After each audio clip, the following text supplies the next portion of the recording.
Lower hold. Wow, so this is the cargo hold, huh?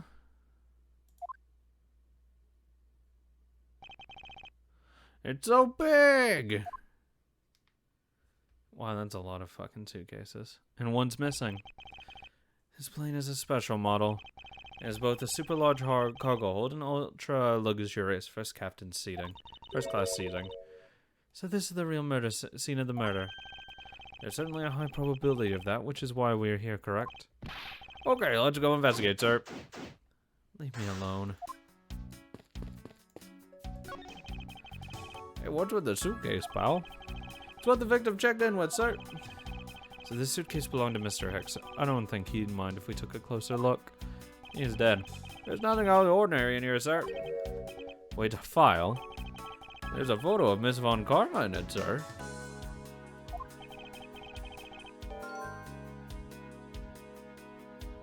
Looks like a profile on Von Karma, on Francisca. Why would Mr. Hicks have had a file on her? It's not evidence, just logic. Huh. Maybe he had a little crush on her. Who knows? Bed sheets. Keeping track of this many piece of cargo must be very taxing on the cargo crew. It sure brings back memories when I worked as a part-time mover, sir. By the look in his eyes, he's waiting for me to ask about the rest of the story. No matter how he pours on the puppy eyes, I have no intention of doing so. Thank God. Wright would have asked about it. Holy suitcases, Mr. Edgeworth. It's like all you can use suitcase fare. Fuck. These must be all the leftover ones they couldn't sell. The ones the company is planning to dispose on after this flight's over. This paint job's really cool, don't you think? It's practically screams artsy. But why not purchase one then? I'm sure it will bring you much happiness. You think so? Then maybe I will. Let's see. $1,200. I think I'll pass.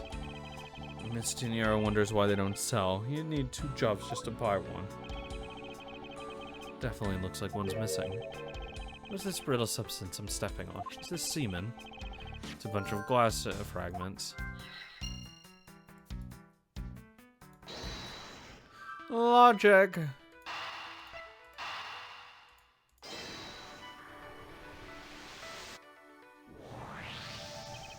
I think we can safely conclude these fragments are from a pair of glasses.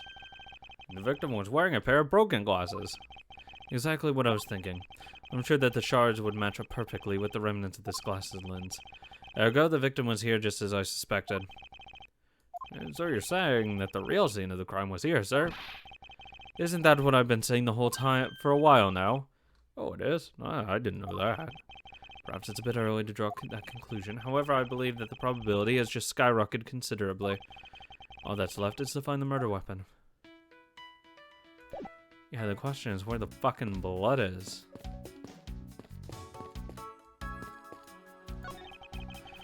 Oh, I just love pushing the buttons on elevators and crosswalk signs. Here, you should give it a try. Sir, go on and push it. The elevator is currently stopped on the first floor, detective. It can't move.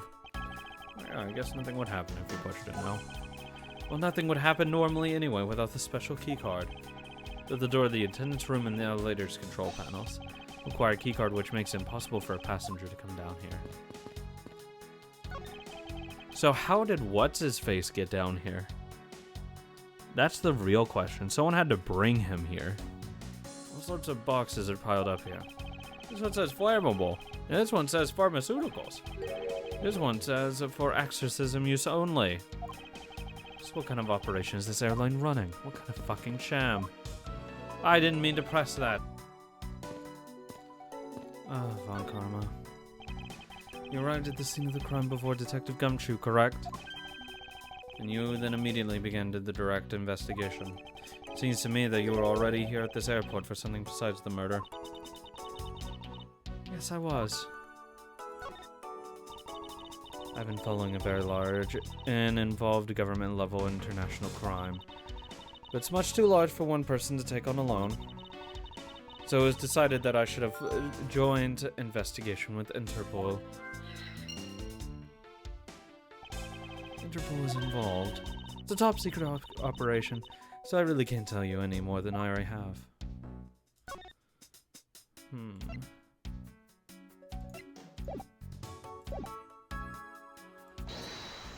Logic.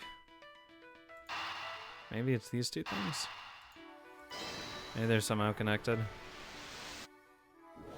Hey, they are. Now, why would Mr. Hicks have documents profiling Franziska? Oh, I know. I bet he's a big fan of Miss Von Karma, sir. Franziska said she had come to this airport as part of an Interpol investigation. Well, maybe Mr. Hicks had heard she was coming here and followed. Detective, I think it's more likely that Mr. Hicks was in actuality Interpol agent Hicks. I think Franziska has some explaining to do. Von Karma. What's Hicks? You came to this airport to rendezvous with the victim, didn't you? Nonsense. What are you talking about? We found a profile detailing the information about you in the victim's luggage. I suppose it was prepared for him so that he would recognize you when he landed. Which makes him not Mr. Hicks, but rather Interpol agent Hicks. Isn't that correct? I should have known you'd figured it out, Miles. But it looks like they got it to him first. So you really did come here to receive an Interpol agent? Yes. Agent Hicks was on the trail of a very large international smuggling ring. Weird. He went undercover to investigate this crime. And it was I who put him on this case. I was supposed to receive a call from him on his cell phone once he had landed. I never expected to receive a call about his murder instead. I think we have now definitive evidence that Agent Hicks came down here to the cargo hold. But how? But what was he doing down here, sir? Investigating smuggling. There's nothing but luggage. Oh, I get it. Maybe he forgot something in his suitcase and came down here to get it. No, he was looking at why there's fucking pharmaceuticals and flammable shit down here. Ow! Agent Hicks came here for a work-related reason, of that I'm sure. Yes, I'm sure he was here to investigate the smuggling operation he was observing. Franziska, do you know exactly what he intended to pursue with this investigation? No, unfortunately, I was going to find out from him after he landed. I see, but this raises another question. A normal passenger can't access the cargo hold on their own. Agent Hicks must have identified himself to a member of the crew, and entered the cargo hold with that person who let him in. Yes, and then he was murdered here. These glass fragments and his broken glasses are a testament to that. And then the killer put Agent Hicks into one of the spare suitcases and they entered the elevator, but while they were riding it up, the plane hit that patch of turbulence. Because of the intense shaking, the suitcase popped open and Agent Hicks's body flew out. Yo, they were just gonna put it in the fucking first class area and leave it there. Oh my god, it's crazy. At the same time, his wallet fell out of its pocket, spilling its contents everywhere. Which explains why there was money scattered all over the elevator floor. Easy peasy.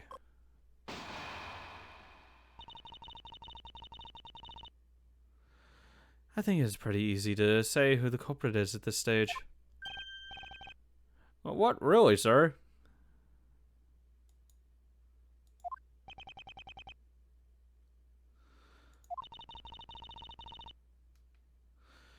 I know what you're thinking, Miles Edgeworth, but the killer can be none other than Miss Rhoda Teniero.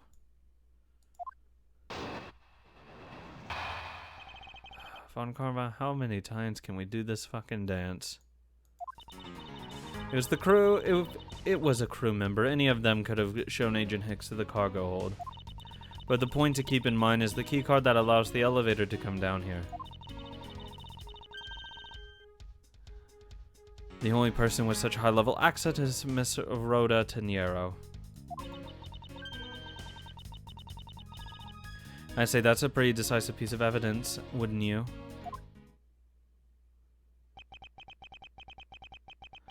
I know what you're saying, what she's trying to say, but I'm certain it's not as simple as that.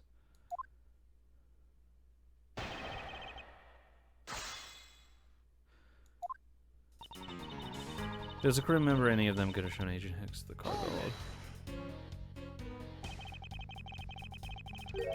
That might be true, but then it would be anyone, including Miss Melee or even the captain. Don't be a fool. A plane without a pilot in the cockpit is like a horse without a rider, crop in hand, much like Scruffy over there. Actually, that's what fucking planes autopilots are for, and why everyone has a first pilot or first officer. So technically, he could have, or the first officer could have came down. But that's meant a bunch of points. Hell, that's even assuming that it's only 2 people. It could have been 3 or 4 pilots, honestly, because there could have been a second officer or whatever, a third officer, like people that just do radio and transmissions and people who just monitor shit. So I mean, there could have been so many more people that could have actually done it. I can't disagree with her on that. Detective Gumshoe does always need a guiding hand. Very well, then what about the other flight attendant, Miss Melee? I thought you might ask about her.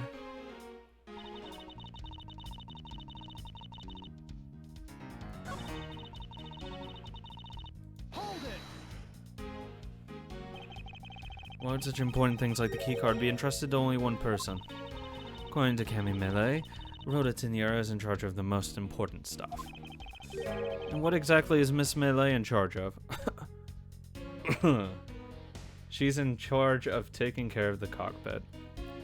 Or the cock in the pit. Chatting it up with that foolish captain, apparently. Easy. She was being so foolishly foolish that I didn't want to ask what her other duties were. Yeah, keeping the ground warm. I don't understand how you feel, but whipping me just now was uncalled for. In the end, the only one who could have let Agent Hicks into the hold was Rhoda Teniera.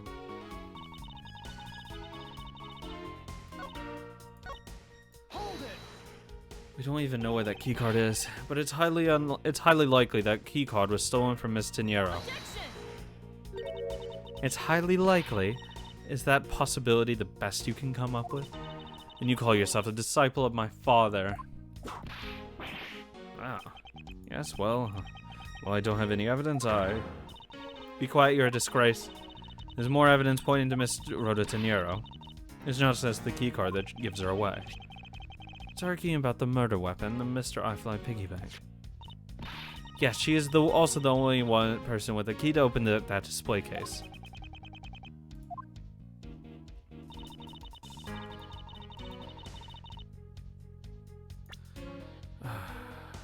But we know he wasn't killed by that thing.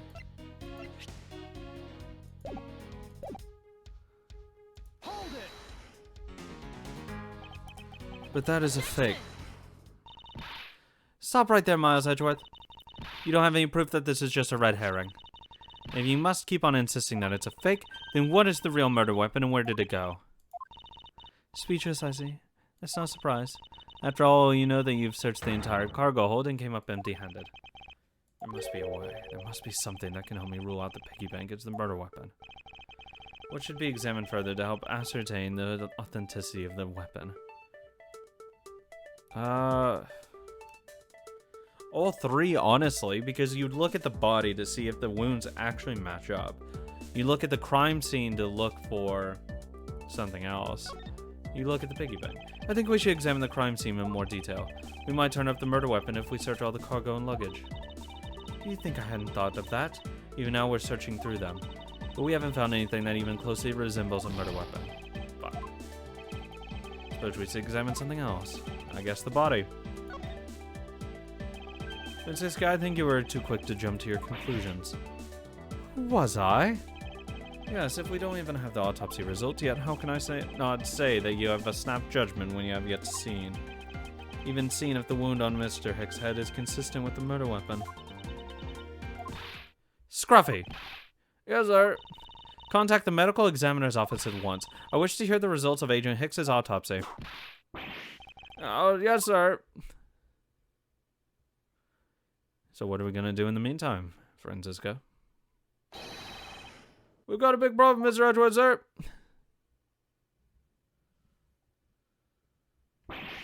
What is it, detective? They're still doing the autopsy, but they said they already know this one thing for sure.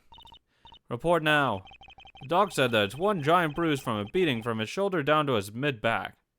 There's no way that fucking piggy bank did that much. From the victim's shoulder to mid-back, he was beaten over such a wide area. Well, I'd say it's a sign the killer had a grudge against Mr. Agent Hicks. But it's just his head. The killer went all out and hit him multiple times, sir.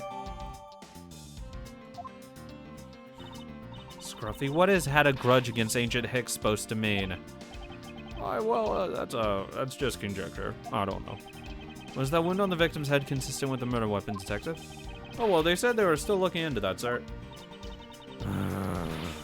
You're completely useless. Ow. Sir, I told you already, you can't go down there. No, you remove yourself from my way. What's all that racket? My luggage, my cargo, they're mine. I demand you return them to me. We're still investigating the cargo hold. Please understand and have a little patience. I suppose there's no choice. Fine, I think you gave... Hey, what are you... You have left me no choice but to use strong force. You won't get past me. This is... Wait, that's it. That's what this whole thing has been about. Further, there's the matter of the key to the display case that held the murder thingy. After all, you know that we've searched the entire cargo hold and came up empty-handed. He fell off and broke his neck.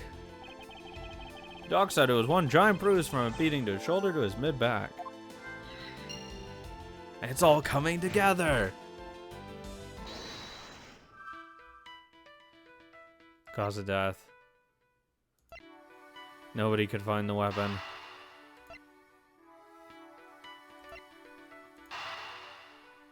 Connect. Fuck! Not exactly shining anything of logic, whatever. This.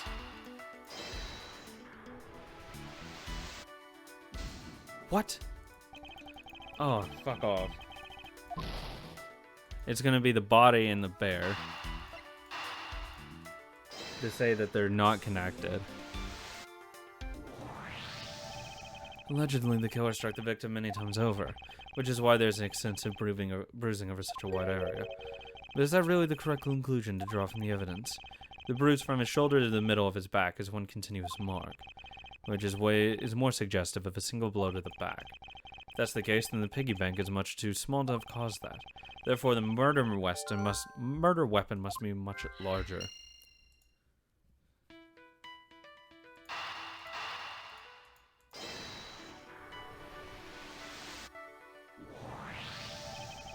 If we're looking for a rather large weapon, you'd think it would stick out. But so far we haven't found anything that resembles a weapon of any sorts. Perhaps, just perhaps, it's something we've all overlooked from the very beginning, because normally it's too impossibly big to be taken into consideration. What was that all about?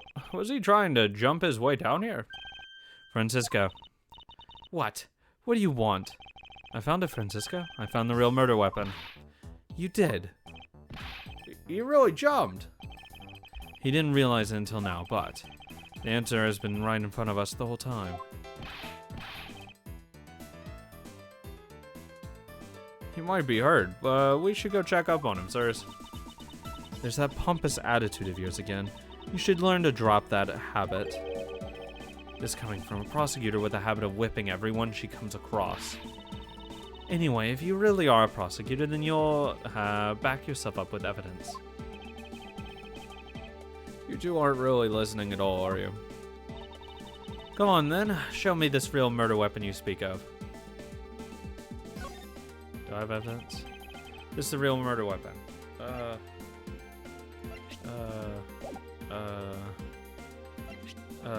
I don't have the evidence.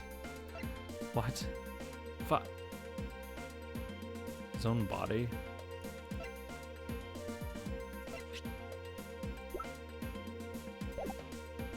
Because he, like, fell. Fuck it. I've concluded that this is the real the weapon, I suppose. What's that supposed to mean, you fool? That was practice just now for when I would show you the real murder weapon. Why don't you add practice whippings to your routine as well? Oh. Need to think about the circumstance of the victim's death in a different way. There's a wide bruise running from the victim's shoulder down to his mid-back. Maybe I should be focusing on what could cause such a large bruise in one strike. I don't have evidence to show. I don't have any evidence to show to you.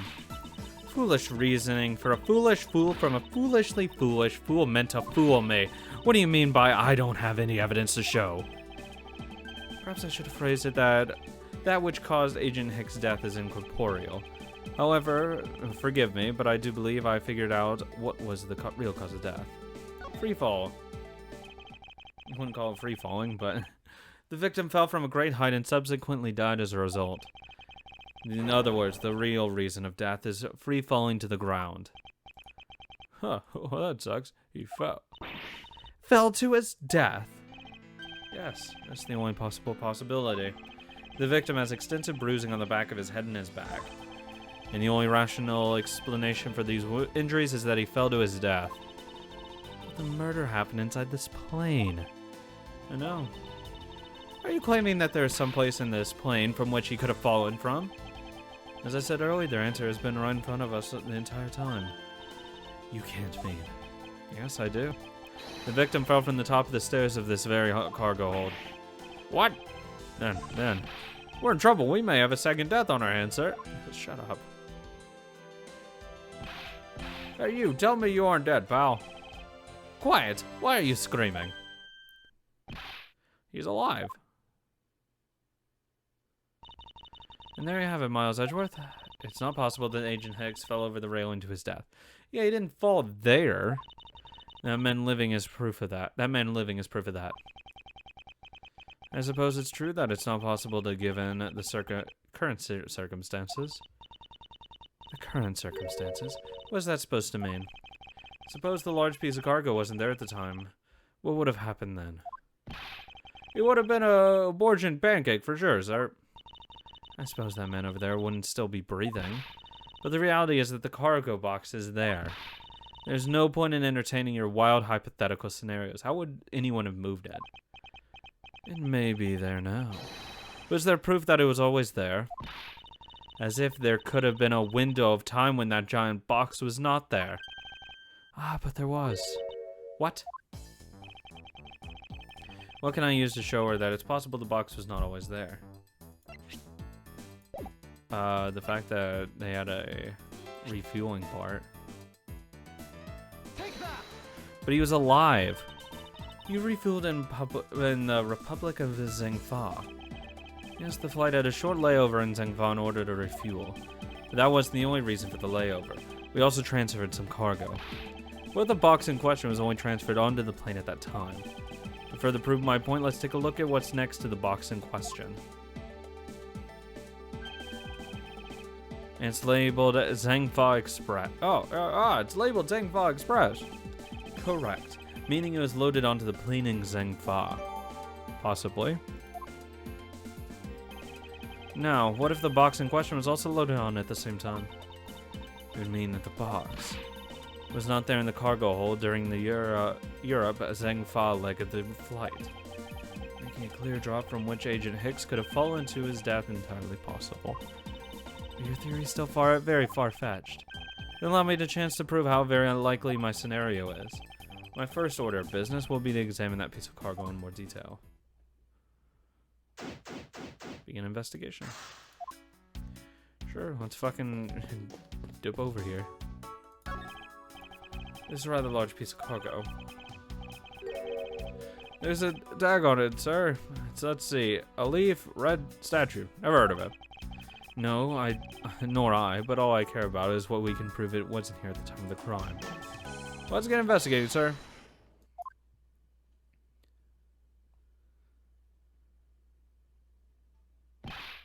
Look here, do not go about touching my possessions without my permission. Don't rush up on me like that, pal. So this belongs to Mr. LeBlanc, does it? I should see what else I can find out from him.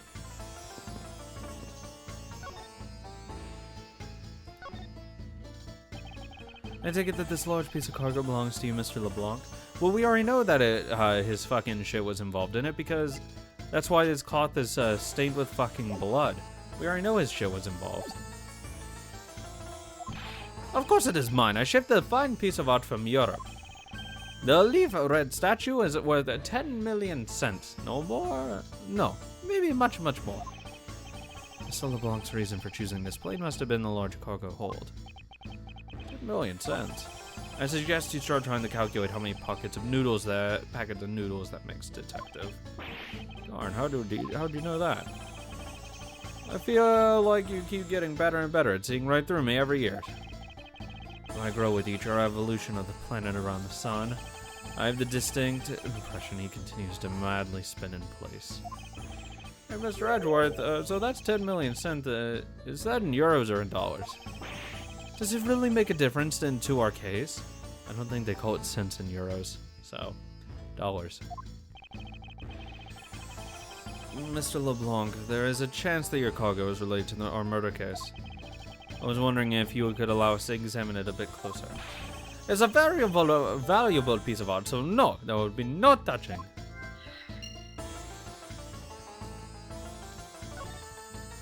Hey, what do you want to tell us about this thing, buddy? What a waste. How horrible to see a priceless piece of cloth soiled. I assure you it wasn't me. I believe it would be the work of the killer. I would teach that killer a lesson. You can be sure that I will. It'll be the LeBlanc Revolution. I think he meant the LeBlanc Retribution. But either way, it still sounds intimidating.